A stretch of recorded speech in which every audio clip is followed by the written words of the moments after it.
хамтдаа хуучин гэрээний гитлэл номноос суралцсан. Гитлэл. Бүгд хамтдаа гитлэл гэж хэлэхгүй. Гитлэл гэдэг чинь ингээд нэг ямар нэг юмыг туулж гаргах тухай илэрхийлж байгаа шүү дээ, тий. Зарим орчуулган дээр нөгөө Египтээс гарсан гэж орчуулагдсан байгаа шүү дээ, тий. Сүүлийн одоо Библийн орчуулгууд бол гитлэл гэсэн баг. Тэгэхээр Египтэд нөгөө нэг Израилийн ард түмэн тий Египтийн боолчлолд байж ах үе тэрийг ингээд туулан гарч ирсэн Бурхны түүх байгаа даа байхгүй ер нь бол. За энэ номын 3 дугаар бүлгийн 1-ээс 12 дугаар хэсгээс суралцсан. Тэгээ мэдээж энэ чухал хэсэг байгаа. Тэгээд хамтдаа энэ түүхтэр гарч байгаа. Би нэг уншихаасаа илүүгээр ингээд товчлоод явчихъя. Энэ одоо түүхтэр хэний тухай гарч байгаа гэхээр Мосе гэдэг удирдагчийн тухай гардаг. Мосе гэдэг хүний тухай. За удирдагч гэхээс илүү. Тэгээ энэ хүн яасан мөлий? Энэ хүний хувь тавилан ер нь бол гол дотор явж ирсэн шүү дээ. Ер нь те маш одоо бүрхэг эгзэгтэй ер нь хаашаач эргэж магадгүй тийм одоо нөхцөл байдал явж исэн хүнийг Бурхан сонгоод тэр хүнийг Египтийн тэ ордон дотор ханхүүн амьдруулсан байдаг. Тэгээд нэг өсөндөө Бурхан тэр хүнээр дамжуулан өөрийн ард түмэнд өөрийн гайхамшигыг хийхээр сонгон авсан байдаг гэсэн үг. Өнөөдөр ч гэсэн та Есүсийн сүмд сууж байгаа санамсаргүй юм ерөөсөө биш шүү багт. Яг бол Бурхан таныг сонгосон шүү. Бид өнөөдөр Есүсийн сүмд орж ирэх төлөвлөгөө байгаагүй. Бидний амьдралд. Яг энийг би олонтаа хэлдэг л дээ өнөөдөр дахиад хэлчих. Яг бол чухал үг учраас. Миний амьдралын төлөвлөгөө шал өөр байхгүй яг минийх бол. Миний амьдралын төлөвлөгөөний дотор хизээч Есүсийн сүм байхгүй байхгүй. Гэхдээ өнөөдөр бид нар сонин Есүсийн сүм дотор сууж байгаа. Таны амьдралын төлөвлөгөөнд байхгүй мөртлөө та яагаад өнөөдөр энд суучваа? Энийний цаана нэгэн том хүч байгаа шүү багт. Та итгэхээр бүү эргэлзээр. Таныг эргэлзүүлэх гэж маш олон зүйл ажиллаж байгаа. Та түүнийг бүү дагаарай. Бас бүү хүлээж аваар. Яалтчгүй Бурхан намайг одоо тэ энэ газар сонгосон, авчирсан гэдэгт та итгээрэй гэж эзний нэрээр ятгамаар байна. Тэг үргэлжлүүлээд яг тэрний тухай харах үзэх бол. Тийм яг ингээд Мосег сонгосон тэр Бурхан өнөөдөр биднийг сонгосон тэр Бурхан Мосег сонгосон багт. Мосе гэдэг энэ хүнийг. Тэгээ Мосе бол энэ дэлхий дээр ер нь 120 насалсан хүн баг. Энэ дэлхий дээр. Бодит хүн шүү дээ манайхаа. Хийсэр мэсэр юм ерөөсөө яриаггүй шүү. Бодиттой түүх гэсэн үг юм. Тэгээ 120 жил амьдэрсэн. Тэгээ тэр хүний амьдралыг ер нь ингээд 3 хэсэгт хуваах боломж байдаг. Нэг хэсэг нь юу гэхээр эхний 40 жил хааны ордонд амьдэрсэн. Тэр ханхүү байсан. Тэр маш өндөр боловсрол эзэмшсэн. Маш гайхалтай орчинд байсан. Тэгээд байжсэн чинь нэг өдөр тэр өөрийн ах дүүнэртэй буруутгагдаад цөл рүү явах шийдвэр гаргадаг. Өөрийн ах дүүнэртэй буруугдсан. Нэг л өдөр буруутан болсон гэсэн. Нэг л өдөр Мосе гэмтэн болсон. Тэгээ гэмтэн амьдралаар тэнд амьдрах боломж байхгүй байсан учраас тэндээс зүхтаасан байх. Тэр яг энэ хэсэг гитлэл ном дээр гардаг.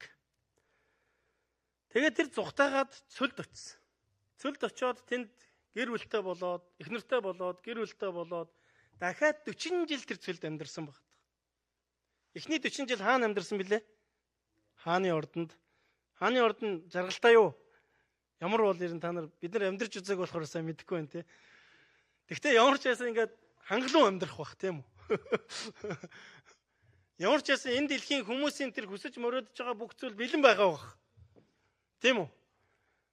Энэ дэлхий дээр бид нар чиг олон зүйл хүсэж мөрөөдөж байгаа шүү дээ. Гэхдээ ер нь жоохон хүсэж мөрөөдөд бүтлгөө болоод ирэхээр за өмнөхөө хийгээл амьдарч яа доо гэл ингээд. Яг үнэнтэй тулгардаг шүү дээ ер нь бол те. Тэгтэл бид нар хөгжиж дэвшиж явж байгаа. Өнөөдрийн хүртэл нэг өсөндөө Бурхан биднэрт энэ боломжийг олгосоор байна. Яг тэгвэл бид нар амьд байгаа учраас. Түрүү хэлсэн шүү дээ, Библиэд хүний насыг хүн хэд амьдрах вэ гэдгийг Бурхан л мэднэ. Та мэдэхгүй, бидний ээж аав мэдэхгүй, эсвэл манай улсын ерөнхийлөгч мэдэхгүй, эсвэл сайн одоо эрдэм мэдлэгтэй хүмүүс ч мэдэхгүй, Хэн мэдгүй гэхээр бурхан л мэднэ хат. Тийм учраас би танд нэг зүйлийг ятгахмаар байна. Та бурханд итгэж амьдраарай. Таны итгэл найдвар бурхан байгаас. Та бурхан гэхээр битгий шашин гэж бодорой. Тэр бол бүтээгч шүү. Тэр яг үннийг хүний амьдралд илчилдэг нэгэн бохгүй. Тэр яг үнэн дундуур бид нэр туулан гарахад хүчийг өгдөг нэгэн бохгүй. Тэр бидний амьдралд маш бодитоогоор ажилдаг оршихуй байхгүй яах вэ? Яг тэгвэл биднэрт мэдрэгдэж болох нь л оршихуй байсан бохгүй. Ойлгогдож болох нь. Тэрнээс магадгүй ил мэл гараад ирсэн бол бид нар шууд үхэн. Библийн хэлж байгаагаар бол шууд үхэн гэж байгаа байхгүй. Яг тэгвэл та нар гэмтэй учраас бурхныг харах боломж байхгүй гэж хэлсэн байна. За ингээд хааны ордонд амьдарч байсан Мойсе маань цөлд нэг л өдөр буруутан болол цөвлөрөө байсан. Маш их хүсэл мөрөөдөлтэй байсан байж таараа тийм үү? Түүний амьдралыг харах юм бол тэр нутгийн ах トゥ нартай туслах гэж явж байгаа буруутан болцсон шүү дээ. Ер нь бол. Тэгэхээр мэдээж түүний дотор маш их хүсэл мөрөөдөл байсан байж таараа. Тэгж харж болохоор байгаа. Тэр таны амьдралд тэр их хүсэл мөрөөдөл байдаг вэ? Хүсэл мөрөөдлөө биелүүлэх гэдэг хэрэг нэг юмтай ингээд тулгараад байна уу? Тэг ингээд нэг юм бэрхшээлтэй ч юм уу за мэдхгүй ямар ч байсан ингээд надад тохирсон л нэг юм байгаад байгаа шүү юм ер нь. Тэгээд яасан бэ гэхээр Мойсе яг энэ зүйлээсээ болоод буруутгагдсан. Тэгээд тэр буруутглаасаа болоод ер нь л цөл рүү явсан байдаг. Тэгээд цөлд тэр 40 жил амьдэрсэн. Та өөрийн амьдралын 40 жилгээ боддоо. Би одоо ер нь нэг 40 хүрж байгаа л да. Тэгээ ингээд бодсон чи ерөөс би ч бас хөөхөн өөрийгөө юм үздсэн гэж бодоод байгаа байхгүй юу? Тэгсэн чи энэ 40 жил гэдэг чи бас урт хугацаа юм аа. Тэ 40 жил шүү дээ. Тэгээ хааны ордонд 40 жил амьдарсан Мойсе дахиад цөлд ирээд 40 жил амьдарсан. Одоо 80 хүрж байгаа Мойсе. Тэр үний дотор юу бодогдож ирсэн бол магадгүй. Тэгээ ер нь ингээд харахаар Мойсе яг тэнд үнэхээр л зүгээр л бүх хүсэл мөрөөдлөө орхиод амьдарч байсан баг. Зүгээр л өдөр тутмын амьдралаар хонь хариулал. Тэгэл хоньоо услаал. Тэгэл яг л нэг хүний амьдралд байдаг өдөр тутмынхаа зүйлийг хийгээл ингээл амьдарч байсан.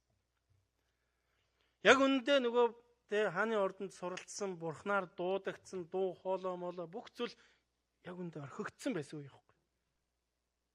Танд тэгж бодогдож байна 40 жил. Бид чинь энэ дээрээ нэг 10 жил болохоор Монголоо мартах гэдэг шүү дээ ер нь бол. Тийм шүү дээ та тэгж бодохгүй нөө.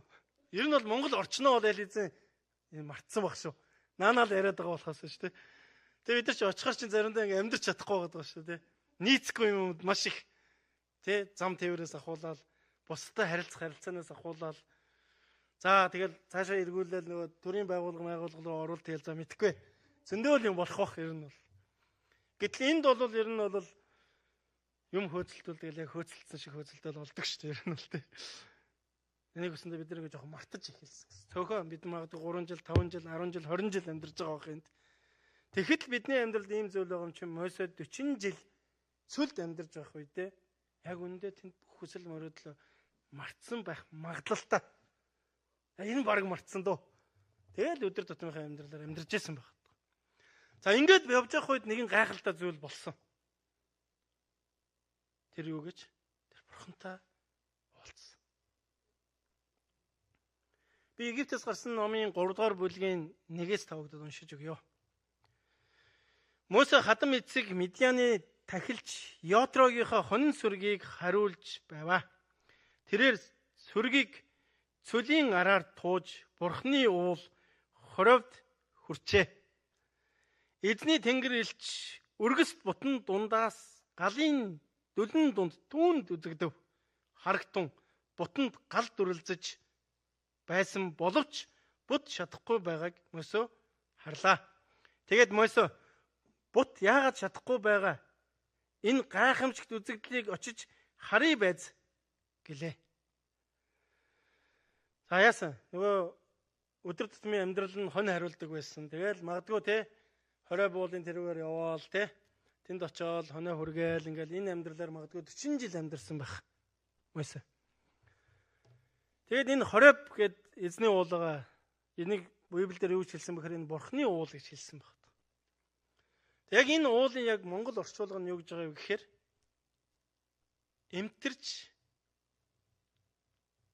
эмтэрч гэмтсэн мөн цөл газар гэдэг утгатай үг явж байгаа.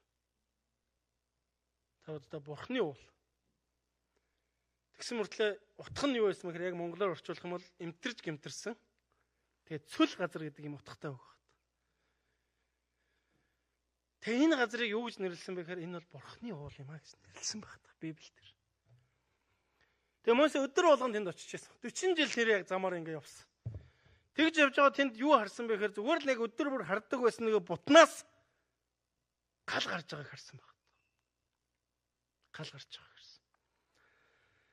Тэгээд өргөжлүүлэн 4-р хэсэгдэр юу хэлж байгаа вэ? Тэрээр харахаар эргэснийг эзэн үдсэн агаад бутан дундаас түүнийг бурхан дуудана. Мосе гэсэнд тэрээр би энд байна гэлээ. Нэг өсөндөө өдөр тутмынхаа амьдрал, өдөр тутмын энгийн амьдрал донд амьдарч байх үед тэнд Мосед юу болсон бэ гэхээр бурхны дуудлага ирсэн юм ах түнэр. Өнөөдөр эзний үг юу гэж хэлэх гэж байна гэхээр ах түнрээ бурхан таныг дуудсан шүү. Өөр ямар ч гарцаахгүй. Та өнөөдөр сүмд ирж сууж л байгаа бол таны амьдралд бурхан дуудлагыг өгсөн гэсэн. Би нэг саяхан нэг ном уншиж байсан. Тэгээ дахиад бас нэг юм номлол сонсоо байж байсан чи тэн дээр нэг тийм зүйл ярьж байсан. Бурхан ирчүүдийг дуудаад ирчүүд хөдлөхгүй бол эмгтээчүүдийг дууддаг. Эмгтээчүүдийг дуудаад эмгтээчүүд хөдлөхгүй бол хүүхдүүдийг дууддаг.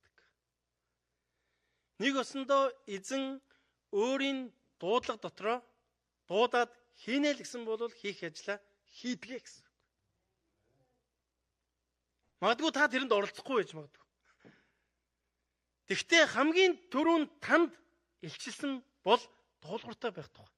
Дуудлагыг хүлээж авах тухай эзнийг биднийг ятгах байгаа юм ах түнэр. Би 2005 онд анх Солонгост ирж байсан.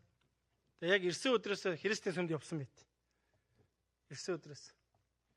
Тэгээ намайг Христийн сүмд орж ирэхэд анх байсан хүмүүс бол одоо манай урнаа пастор маань байж байна. Манай сансармаа эгч маань байна. Одоо мэдж байгаагаас. За тэгээ инх болдох нараагч хоёр маань байсан.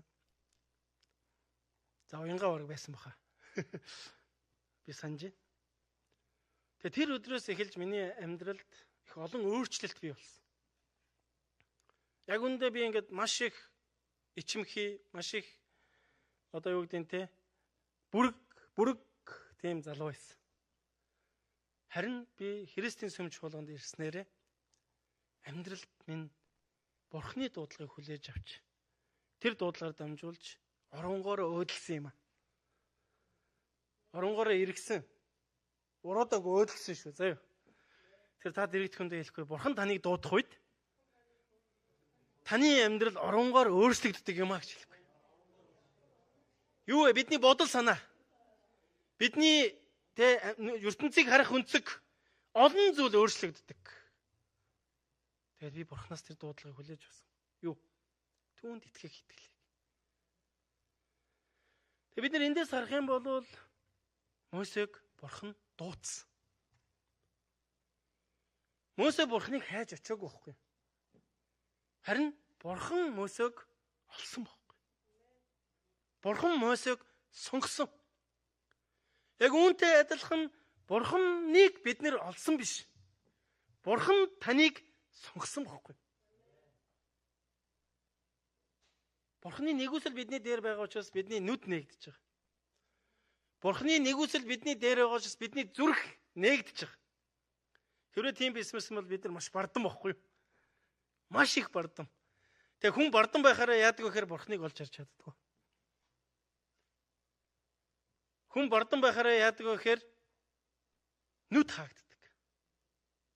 Харин хүн даруусах үед тэнд яадаг гэж би хинч биш юм байна гэдгийг олж мэддэг.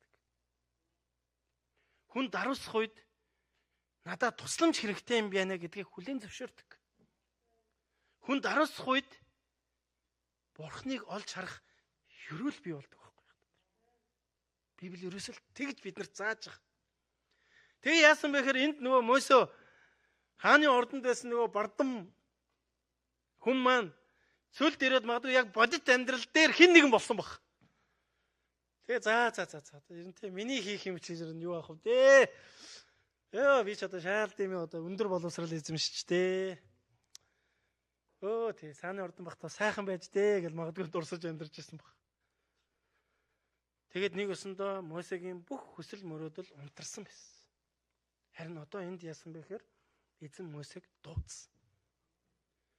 Тэгэхээр ах тунараа Бурхан хүн төрлөختнийг Бурхан таныг дууддаг юм шүү.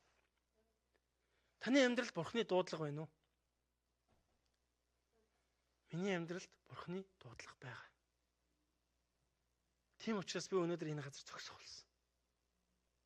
Гэхдээ энэ замаар явхад тийм амар бол байхгүй байгаа. Заримдаа шантрах үе байна. Заримдаа өөрийгөө голох үе байна. Заримдаа ингээд өөрөөрөө бахархах үе ч байна. Олон ийм нөө зүрхний цохилтыг ингээд харахаар ингээд нэг ийм л юм харагддаг шүү дээ нөө аппаратын дээр. Тэрэн шиг тийм амьдралаар өдөрдөж байгааг харж байгаа. Гэхдээ Бурхан намайг дуудсан. Тэгэхээр таны амьдралд ч гэсэн Бурханд дуудагдсан дуудлага гэж байгаа шүү гэж эзний нэрээр ятгахмаар байна хтан. Би таныг айлгаж байгаа юм биш шүү. Бурхан таныг дуудаад та хөдлөхгүй бол Бурхан дараагийн хүнийг дуудана. Бурхан таны дотор өгсөн тэр дуудлагыг хэн нэгний дотор бас л өгнө. Яг л Бурхан тэрийг хийнэ л гэж шийдсэн байгаа бол хийдэг л Бурхан. Амен. Энэ бол Бурханы өөрийнх нь араншин байгаад байна хтан. Тэгэхээр өнөөдөр Галил чуулган гэсэн Бурханд дуудлага дотор ашиглагдсан нэгэн байгаасаа гэж эзний нэрээр тунхагламаар байна хтан. Магадгүй таны нэг л амьдрал дотор эзэн ажиллах болно. Мэдээж бид нар онцгой хөтөлбөр, онцгой одоо юу гэдгийг үйл ажиллагаа, магадгүй сэргэлтийн цуглаан олон ийм үйл ажиллагаануудаар дамжуулан эзэнтэй уулзаж түүнээс дуудлага авах боломж байдаг боловч яг энэ мөчөөс харах юм бол эзэн өдөр тутмын минь амьдрал дээр ч гэсэн ажилдаг Бурхан юм аа. Түүнд боломжгүй зүйл гэж байхгүй. Энд яасан бilé? Гал ас. Бидний амьдралд Бурханы гал асах үед нурж эмтэрсэн бүх зүйл босох болно. Энд яг Мосед тийм л юм болсон. Гал ас. Харин Мосө тэр галыг гайхамшиг байна гэж олж харж чадсан юм аа. Энэ өргөст бот гэж байгаа. Тэг өргөст бос бол энэ ер нь жоохон тийм цөлөрхөх газар шүү дээ, тий. Тэг ер нь хаа сайгүй л байдаг. Яг үнэндээ энэ өргөст бот бол юунд ширгэлж болдгоо зүйл байгаа. Галж төлж болохгүй, дулаацуулж болохгүй, ямар ч хэрэггүй зүйл байгаа. Гэхдээ өнөөдөр бидэнд өгдөж байгаа эзний үгнээс харах юм бол энд эзний гал асаж тэр газар Мосед харагдсан байна. Нэгсэндээ Мосегийн амьдралд боломжийг бий болгож өгсөн. Тэнд сэргэлтийг өгсөн. Тэнд үнэхээр нүд нээж өгсөн. Тэнд үнэхээр ёроолыг харуулсан. Тэгэд түүнийг дуудсан юм аа. Тэр өнөөдөр ч гэсэн бидний амьдралд ямар нэгэн боломжгүй зүйл байж болно. Бидний амьдралд маш ойрхон байгаа нэг зүйл Монгол улсаа харахаар хаяа ингээл сэтгэл өвддөг тий. Яана миний Монгол. Хизээ хөгжнөө миний Монгол. Миний Монголын ард түмэн азгүй юм аа. Тэгтээ найдвар байна аа. Бурханд дуудагдсан хүмүүс олноор бий болох үед таны Монгол, миний Монгол, бидний Монгол өргөдөг болно. Өнөөдөр бидний амьдарч байгаа Солонгос улс яг л тийм шин. Өнөөдөр хэдхэн жилийн өмнө бид нартай хамт амьдарч байгаа үе нь байх. Хэдхэн жилийн өмнө энэ улсад ямар азгүй амьдардаг байна гэж асуулсан. Гэхдээ тэнд Бурханы гал ассан учраас Бурханы дуудлагыг хүлээж авсан сая хүмүүс байгаа учраас өнөөдөр бид нар энэ газар хоригдсоор байгаамаа. Тэгэхээр нэг өдөр миний Монголд хүн төрлөختөн хоригдох тэр өдөр ирнэ гэдэгт би итгэдэг. Тэр зүйл бий болоход та бид нар асар их хувь нэмэртэй. Тийм учраас Бурхан таныг дуудсан юм аа. Тийм ээ, бидний амьдралд Бурхан дуудсан үндсэн зорилго бол мэдээж авралыг өгөхийн тулд, үннийг таниулахын тулд, гим нүглээс минь чөлөөлөхийн тулд, дарамтанд байгстаас чөлөөлөхийн тулд бид нар дээр ажилласан үнэ. Эфес номон дээр Эфес номын 2 дугаар бүлгийн 1 дээр Паул илчээр дамжуулан ингэж хэлсэн байдаг. Та нар алдаа зөрчил нүглийнхээ учир өгсөн байсан агаад нэгсэндээ хүн алдаа зөрчил нүгэл дотроо өгсөн байхад Бурхан дуудаж бидний амьдралыг гал асаасан гэсэн үг. Энэ бол үндсэн ойлголт. Гэхдээ энэ гал одоо хаанаас тгөө гэхээр бидний эргэн тойронд асах учиртай юм аа. Таны дотор үнэхээр л ассан болвол бид гэр бүл дотроо, бид ажил хөдөлмөр дээр, бид найз нөхдийнхээ дунд, бид улс үндэстэн нийгмийнхээ дунд асах учиртай юм аа. Магадгүй та ямар нэгэн мэрэгжил эзэмшсэн бол та тэрүүгээрээ асаарай. Эзний нэрээр өрөөж. Тэгэхээр энэ дуудлага дотор эзэн биднэрт хоёр зүйлийг яг Мосегийн дуудлага дотор хоёр зүйлийг ойлгуулж өгөхийг хүссэн. За би өнөөдрийн ишлэлийг дахин үргэлжлүүлэн уншъя. Мосе хадам эцэг Медианыхаа тахилч Ятрогийнхаа хонин сүргийг хариулж байваа. Тэрээр сүргийг цөлийн араар тууж Бурхны уул Хоревд хүрчээ. Эзний тэнгэрлэгч өргөст бутан дундаас галын дүл дунд түүнд үзэгдэв.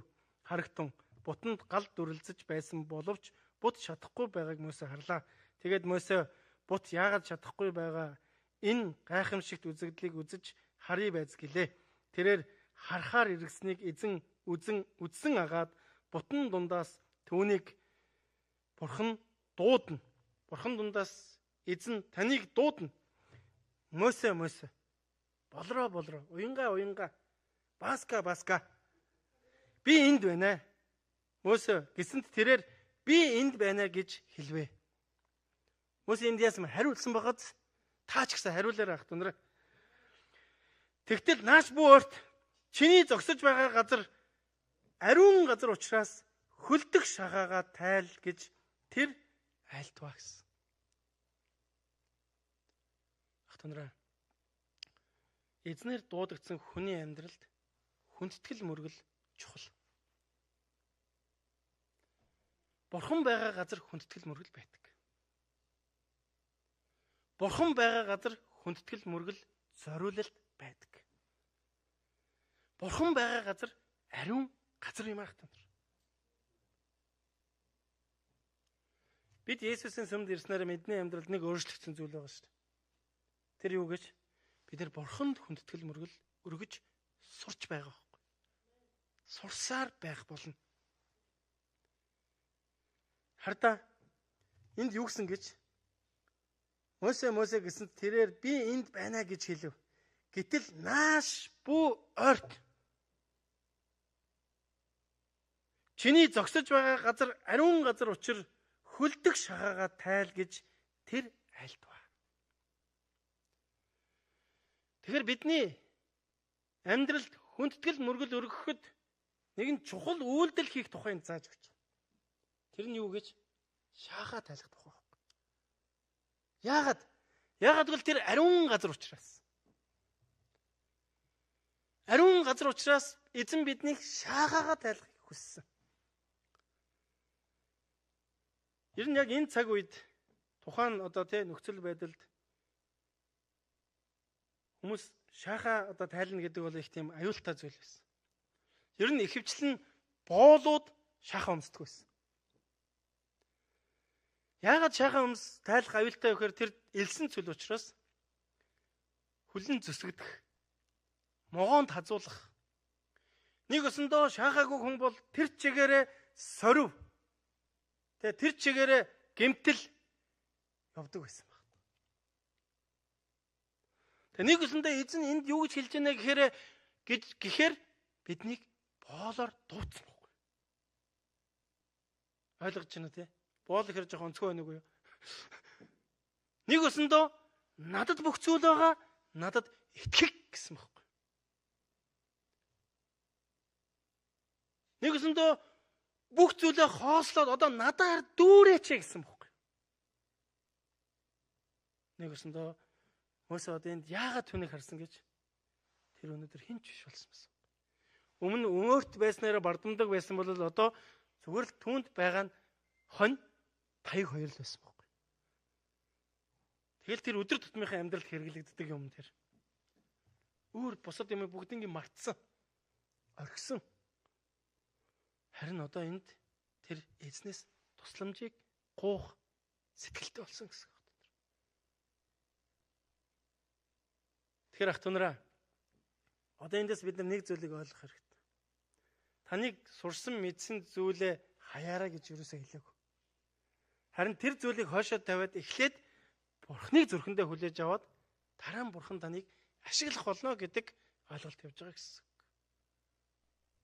Боол гэдэг ойлголт ер нь бол эзэн дуудах үед гарч ирж эзэн гараа далах үед далд орж тэгээ энэ гэсэндээ өөрийн эрх мэдэл байхгүй гэсэн үг шүү дээ.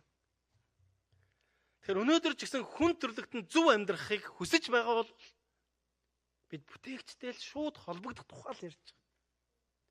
Яг гэвэл тэр бүтээсэн учраас энэ дэлхий дээр яаж амьдрах вэ гэдгийг мэдж байгаа. Бид нар бүтээгээгүй учраас угаасаа мэдэхгүй байхгүй юу? Тийм үстэй. Харин бид нар харамсалтай нь энэ дэлхий дээр яг мэддэг юм шиг амьдрдаг байхгүй юу? Мэддэг юм шиг царайлдаг. Мэддэг юм шиг алхдаг. Тэгэл алддаг байхгүй. Харин Бурхан юу гэж байгаа вэ гэхээр та нар надтай холбогд. Даруус. Боол мэд харилцаа гэсэн байна. Гэхдээ Бурхан бидний хизээч доош хийхийг хүсдэггүй Бурхан байхгүй. Энэ ойлголт нь өөрөө биднийг эргээд босгох тухай л ойлголт. Хэрвээ чи босъё гэж байгаа бол, хэрвээ чи дуудлага хүлээж авъя гэж байгаа бол, хэрвээ чи дуудлага дотроо гэрэлтэл гэж л байгаа бол өөр ямар ч гарцахгүй. Бурханы юм нь шахаага тайлах. Ром номын 12-ийн 1-дээр нэгэн гайхалтай зүйлийг Паул элчээр дамжуулан эзэн хэлсэн баг. Хүндэтгэл мөргөл. Та нар хүндэтгэл мөргөл гэж хэлэхгүй. Дахин хэлээ бүгд хамтдаа хүндэтгэл мөргөл. Та Бурханаар дуудагдсан бол бидний амьдралд хүндэтгэл мөргөл заавал байх. Өөр боломж байхгүй. Энэ зүгээр л бидний амьдралын зөвхөн хэм маяг байхгүй юу? Түнсч бид нар ингээл тэрийг ингээл хайгаал ч юм уу хаанаас олох юм болох вэ ерөөсөө биш. Дуудлага дотор байх үед бидний амьдралд бий болдог зүйл байна. Ром номын 12-ийн 1-дээр ийм дахтунараа Бурхны өрөвч сэтгэлээр та нараас хичээнгүлэн хүсье. Өөрсдийн биеийг Бурханд тааламжид амьд ариун тахил болгож өрг. Энэ нь та нарын сүнслэг мөргөл мөн гэсэн байна. Дахиад уншиж үгүй. Та ойлгохгүй байх шиг. Ийм дахтунараа, иймд галилчуудаа, иймд галилд өнөөдөр дуудагдсан хүмүүсээ, иймд санамсаргүй байж байгаад Есүсийн сүмд орж ирсэн хүмүүсээ Бурхны өрөвч сэтгэлээр Бурхан биднийг өрөвддөг байх. Тэр бас сэтгэлтэй байх. Та нараас хичээнгүлэн хүсье. Нэгсэндээ Паул элчид Бурхан ийм өрөвч сэтгэлийг өгсөн байх. Хүний зүрх сэтгэлийг Бурхан гайхалтайгаар өдөрддөг. Хүний зүрх сэтгэлд эзэн ажилдаг. Тэгжээж өөрчлөлт бий болчих. Гэсэн энд яасан бэ гэхээр Бурханы өрөвч сэтгэлээр та нараас хичээнгүлэн хүсье. Өөрсдийн биеийг Бурханд тааламжид амьд ариун тахил болгож өрг. Энэ нь та нарын сүнслэг мөргөл мөн гэсэн байна. Та нараа бидний амьдрал дуудлага байна уу? Бүгдээ дуудлага дотроо зүгээр л бие өг. Энд үгсэн бие өг гэсэн бохоо. Тэгээ бид нар чинь бие аваад зүхтаагаад байна уу? Гайгүй зү. Бие ээж тийшээ аваад ингээд зүхтаагаад байгаа шүү дээ. Ер нь бол. Гэсэн Библи биднэрт юу гэж зааж байгаа вэ? Бие Бурханд өг гэсэн байна. Заримдаа бид нар сэтгэлээ өчөөд бие авч өчөөд байгаа шүү дээ. Тэгээ жоохон андуураад ах шиг байгаа. Сэтгэл хаана байна? Би тэнд байна гэсэн шүү дээ уулна. Тэгээ өөрөө болохоор яг сэтгэл байна. Тэгээ би энэ өөр газар яваад байгаа байхгүй юу? Гэсэн Библи юу гэж хэлсэн бэхээр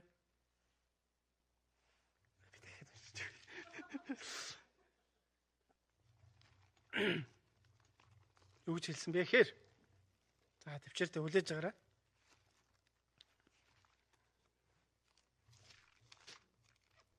Ийм дахтунараа Бурхны өрөвч сэтгэлээр та нараас хичээнгүйлэн хүсье.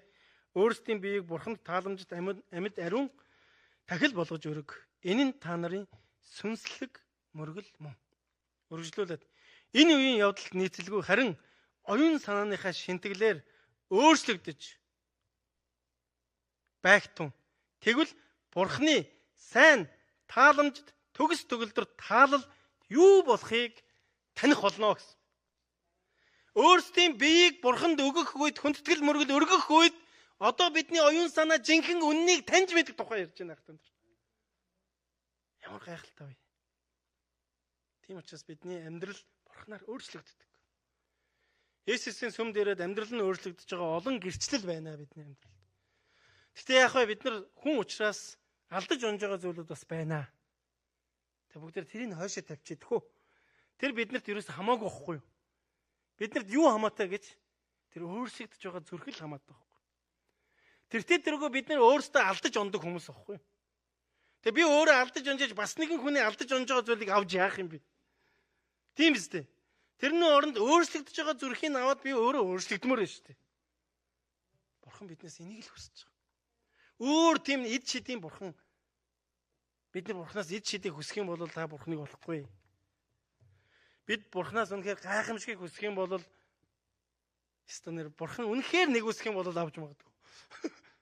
Түүнээс бид нар цаг хугацаа алдна. Тийм учраас өнөөдрөөс дуудлага дотроо зогсцгоо яах вэ? Тэгэхээр дуудлага дотор бидний нэгдэх зүйл юу байсан бэхээр хүндэтгэл мөргөлөө. Хоёр дахь зүйл нь юу гэхээр энэ зүйлээ бусдад хуваалцах тухай. Хэрвээ таны амьдрал дуудлага бол бусдад хуваалцах тухай. Энэ зүйл алдагдах юм бол бид нар ялзарна. Мөхн. Өмхийрнэ гэсэн үг юм бол. Яриаж муухай хэрэглэж байна. Тийм учраас Библи юу гэж хэлж байгаа вэ гэхээр үеийн төгсгөл хүртэл би та нартай хамт байна. Дэлхийн хязгаар хүртэл явахтун гэсэн байна. Амен. Тэгээ явахдаа юу гэсэн мэхээр би та нарт заасан бүгдийг сахин биелүүл гэсэн. Халелуя. Өнөөдөр бидэнд бас тоглолтоо өргөхөөр итгэлийн ах トゥ ус маань орж ирж байна. Өнөөдөр алга ташаад өгтөж авъя. Галил чуулган тавтаа морил эзэн тав өгдөг ивэх болтугай. Тийм ээ ах トゥ нараа. Тэгэхээр Мосег дуудсан бурхан өнөөдөр ч бидний амьдралд гал асааж байгаа шүү. Тэр гал өнөөдөр таны амьдралд гайхалтай хүндэтгэл мөргөл болон өөрчлөлт болдог. Хүндэтгэл мөргөлөөс бидний амьдралд бусад нөлөөлөл бий болоосоо гэж эзний нэрээр ятгах байна. Хамтдаа залбирцгаая.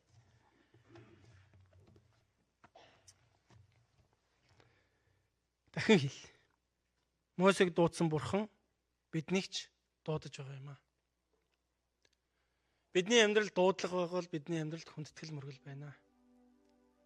Бидний амьдралд хүндэтгэл мөргөл тэр ариун хүндэтгэл мөргөл байвал бидний амьдралд бусдад нөлөөлөх, бусдаа хуваалцах зүрх сэтгэлж байх болно ах トゥ нар. Тэгэхүү та эзний нэрийг дуудаач. Эзэн минь ээ. Ариун сүнсээ Есүс минь. Энэ газар та ирээч. Бас ирсэн байгаад баярлалаа.